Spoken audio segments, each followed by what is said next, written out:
میں لفظ استعمال کر رہا ہوں کہ ابھی عید قربان کا ذائقہ ختم نہیں ہوتا، عید اللہ الاکبر عید غدیر کے عنوان سے رونما اور واقع ہوتی ہے اور موجود ہے۔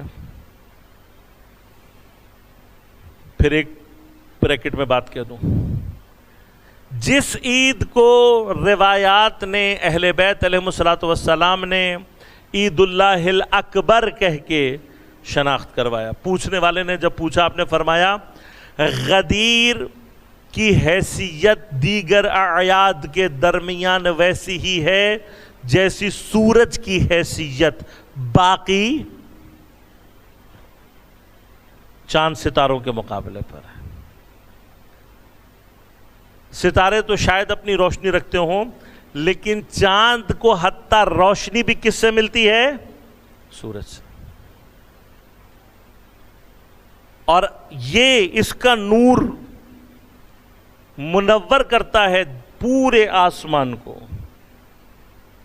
بس عید غدیر کا نور ہمارے تمام اعیاد کے اوپر حاوی ہونا چاہیے، لیکن ہو کیا رہا ہے؟ ہمارے ہاں غدیر کو منانے کی کیفیت کیا ہے ہماری؟ دیکھیے، ہم نے اور آپ نے کرنا ہے یہ سب کچھ۔ ہم نہیں کہتے کہ آپ عید قربان کا اہتمام نہ کریں، قربانی نہ کریں، یا عید الفطر پہ اہتمام نہ کریں، لیکن کیا واقعاً اگر ہم غدیر کا اہتمام کرنے لگیں گے تو ہم فقیر ہو جائیں گے؟ مثلا اگر ہم نے عید قربان پر دعوت کر دی ہے اور اب اگر ہم دوبارہ عید غدیر پہ دعوت کر دیں گے تو فقیر ہو جائیں گے؟ کتنے اہتمامات ہیں، پورے آپ جا کر روایات کو اٹھا کر دیکھ لیجئے، کسی جگہ پر آپ کو کسی کو افطار کرانے کا اور کھانا کھلانے کا اتنا ثواب نہیں ملے گا جتنا عید غدیر کا ہے۔ وہ جو آپ باربیکیو کرتے ہیں اس میں اطعام مومنین کا جو ایک عام ثواب ہے اس سے زیادہ ثواب نہیں ملے گا۔ یہی باربیکیو عید غدیر کے دن کرو گے تو جو ثواب ملے گا اس کو جا کے آپ روایت میں پڑھ لیں، میں بھی اس مقام پر نہیں ہوں کہ میں وہ ساری چیز آپ کی خدمت میں بیان کروں۔ اہل بیت علیہ السلام شریعت کیا کرتی ہے؟ شریعت مجھے اور آپ کو چیزیں سمجھانے کی کوشش کرتی ہے۔ اگر میں ہی احمق بنا رہوں تو شریعت مجھے زبردستی ہاتھ پکڑ کے جنت میں پہنچانے کے لیے نہیں آئی۔ یہ کام اللہ نے کسی کے لیے نہیں کیا ہے۔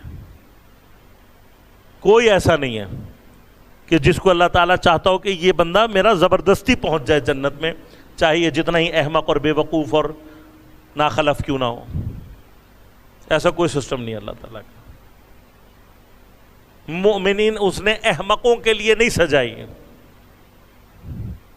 اسے زینت دی ہے اس نے متقین کے لیے، صاحبان عقل و فہم کے لیے۔ تو شریعت کیا کرے گی؟ شریعت مجھے اور آپ کو اشارہ کر کے سمجھائے گی، اشارہ کر کے بتائے گی۔ اب اشارہ کیا ہے؟ اشارہ یہ ساری روایات ہیں۔ پھر اتنے ثواب آپ کو گنوا دیے معصوم نے، کس لیے؟ کہ تاکہ تم ان ثوابوں کے سائے میں سمجھنے کی کوشش کرو کہ غدیر کو منانے کی کیفیت کیا ہے۔ اور علماء نے جو یہ بات کہی ہے، تحلیل کی ہے تاریخ میں، حقیقت ہے۔ غدیر کی فراموشی کا نتیجہ کربلا ہے۔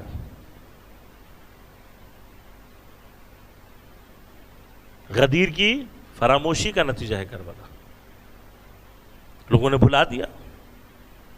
غدیر کے کچھ دنوں کے بعد جناب سیدہ اپنے بچوں کا ہاتھ پکڑے ہوئے نبی کی وہ بیٹی کے جس کے دروازے پر نبی توقف کرتا ہے، لوگوں کے دروازوں پہ کھڑے ہو کر کہہ رہی تھی انسیتم قول رسول اللہ یوم الغدیر من کنت مولا فہذا علی مولا۔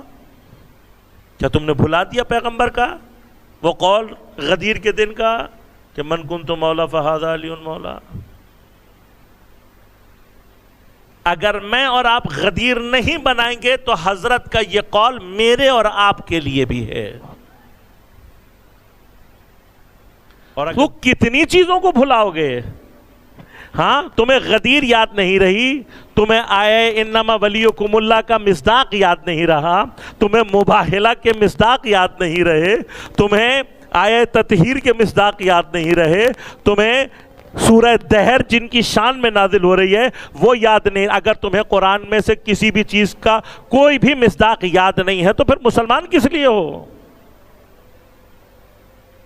کس لیے مسلمان ہو؟ لہذا اب آپ کو سمجھ میں، یعنی کیا؟ خود خدا اہتمام کر رہا ہے امیر المؤمنین کی ولایت کا. لہذا میں بالکل اطمینان قلب کے ساتھ کہہ رہا ہوں کہ نہیں جواب دے سکیں گے قیامت کے دن غریبی کو فراموش کرنے والے ہیں. کتنی چیزوں گئی. لہذا عزیزان میں پھر کہہ رہا ہوں وہ دور گیا، ہمارا دور. میرے اور آپ کے لیے آج میں اور آپ تو کیلنڈر، حسینی کیلنڈر میں نے اور آپ نے لگایا ہوا ہے، نشانیاں لگی ہوئی ہیں، اور جیسے ہی ماہ ذی الحج اترے گا ہم اس پہ سے پیپر پھاڑ دیں گے. اگلا محرم شروع ہو جائے گا، اگلا اسلامی سال شروع ہو جائے گا. ہم بھول جائیں گے ہم کیا وصل کرتے ہوئے محرم میں داخل ہو رہے ہیں. اب ان تمام تاریخوں کو وصل کریں، جوڑیں، اور جوڑنے کے بعد دیکھیں کس طریقے سے اللہ آپ کو اور مجھے تیار کر کے محرم میں اتار رہا ہے. ساری کی ساری ولایت کو اللہ نے ذی الحج کے سینے میں جمع کر کے اور پھر مجھے اور آپ کو اتار رہا ہے. کہاں پر؟ محرم میں. تو کربلا کے مقصد کو اللہ نے ذی الحج میں ہی کلیئر کر دیا کہ کربلا کا حقیقی مرکز اور محور جو ہے وہ دفاع ولایت ہے، دفاع نظام ولایت ہے. اور اگر میری عزاداری میں دفاع نظام ولایت نہیں ہے تو حسین کا خیمہ الگ لگا ہوا ہے، میرا خیمہ الگ لگا ہوا ہے. اس میں کوئی دوسرا راستہ نہیں.